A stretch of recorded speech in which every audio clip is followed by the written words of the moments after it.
could start your consecration and prayer and scripture reading all the way up to the time you went to bed. Wow. When you got up the next morning, you could still continue your fast, but whatever time dinner's ready, wow. Eat. Fast from evening to evening and take the clock off the wall. Exactly. Because you'll still be sitting there looking at the clock. You ain't looking in there fixing everything. But if you just fast from evening to evening, whatever time dinner's ready, sit down and eat. That takes the stress out of it. And that way, if you eat at 3 o'clock and didn't fast till 4, the devil can't steal all the time that you did consecrate. We would give him the whole day that we fasted over maybe an hour shy or 20 minutes shy. He would take the whole, we got to fast all over again because we broke the fast. I know that's in us. Yes, Bishop Young. Bishop Newman, marvelous presentation. Thank you. I have a question because I have some concerns about folks that don't come to Bible class. Yes. There are legitimate reasons. Yes. If their work schedule, if they can't drive at night and don't have someone to pick them up and bring them. Yes.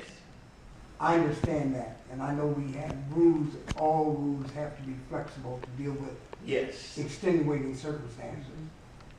And I do have problems with folks that don't come to Bible class without a reason. Yeah. I do too. And I think we have put so much emphasis on Sunday morning worship, where folks can't learn a lot through a preaching message. Right. They learn through being taught. Teaching, We preach yes, to get Bishop. people in. Yes, Bishop. But to keep them, we got to teach them. That's right. And I think we need, as leaders, I'm not pastor anymore. But my pastor's in here. Yes. I think we need to put more focus on teaching. What you're doing here today for many of us. Absolutely. And I said us. Yes. I heard some things that you said that I'd never seen the same way. Yes. I've been in church all my life. Okay. I never heard anybody talk about the seed and the tree like you talked about. Okay. So I'm learning. Yes. And I have an opportunity to interact with you. Bible class gives people an opportunity to interact. They can't jump up in the middle of your sermon when you're saying, oh, say, I got a question. Right. That's right. They may not ever understand and never get the opportunity to have it explained to them in Bible class. So I think the rule that if you're going to be a leader in the church ought to involve that you got to be in Bible class. Yes. That you got to learn, you got to be taught. You can't be, as a leader, you can't be in every Sunday school class. But you need to know what the folks are teaching. That's right. Yes. In that class. So if you have taught them, if you have poured into them, they're going to be teaching most of the time what has been poured into them by the leader. Amen. So I think to say we got to change totally from requiring Bible class, I'll say I'm just not comfortable with that. I agree with you 100%, Bishop. Here's what I'm saying.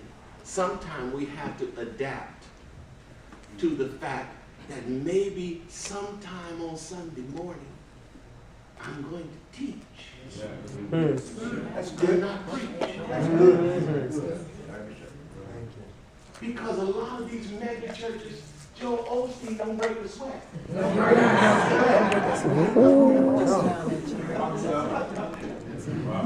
Fred Price has a mega ministry. He don't break a sweat.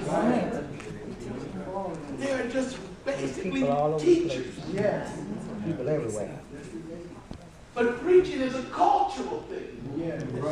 Jesus. We see you hadn't preached till you hung. No, that's true. Oh, he can't preach. That's true.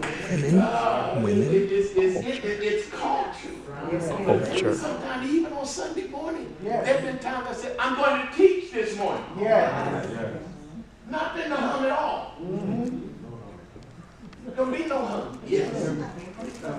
I know something that I was out in Oklahoma City. We had the same problem. We came up from the same culture. You could not participate in everything unless you take Bible class. Yes. So I started a noonday Bible class. So the noonday Bible class, I was able to complete it in 1 hour. Right. So I thank the Lord for my wife. We got together and we came up with a suggestion. You could not be on any auxiliary unless you was in Bible class. So I condensed my Bible class to 1 hour on Tuesday. And then we had the choir rehearsal after Bible class. It has worked tremendously.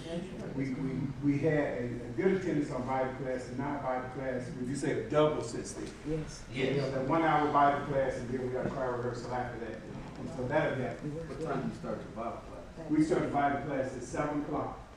And then the third Tuesday of the month, we have like Q&A.